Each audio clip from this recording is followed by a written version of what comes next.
بسم اللہ الرحمن الرحیم۔ السلام علیکم ورحمۃ اللہ وبرکاتہ۔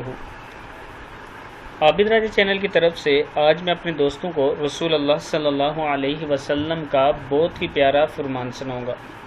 اس سے پہلے میں اپنے تمام دوستوں سے گزارش کروں گا کہ اگر آپ نے ابھی تک میرے چینل عابد راجہ کو سبسکرائب نہیں کیا تو ضرور کر لیں تاکہ ڈیلی آپ تک اچھی ویڈیو پہنچ سکیں۔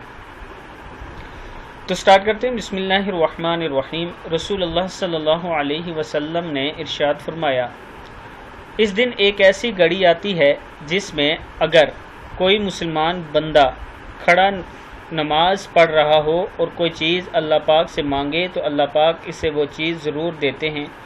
ہاتھ کے اشارے سے آپ نے بتلایا کہ وہ ساعت بہت تھوڑی سی ہے، صحیح بخاری کی ہے۔ قبولیت کی ایک گھڑی، یعنی جمعے کے دن قبولیت کی گھڑی ہوتی ہے۔ جمعے کا جو پورا دن ہوتا ہے اس میں ایک گھڑی ایسی ہوتی ہے جس میں اللہ تعالیٰ آپ کی دعا کو قبول فرماتے ہیں۔ آپ نماز میں کھڑے ہیں اور اللہ تعالیٰ سے اگر کچھ مانگ رہے ہیں تو اللہ تعالیٰ ضرور آپ کو عطا فرمائے گا۔ یہ رسول اللہ صلی اللہ علیہ وسلم کا فرمان ہے۔ تو جمعے کے دن دوستو ضرور اللہ تعالیٰ سے زیادہ اور ہر گھڑی مانگا کریں۔ اس ویڈیو کو آپ نے آگے ضرور شیئر کرنا ہے۔ السلام علیکم ورحمۃ اللہ وبرکاتہ۔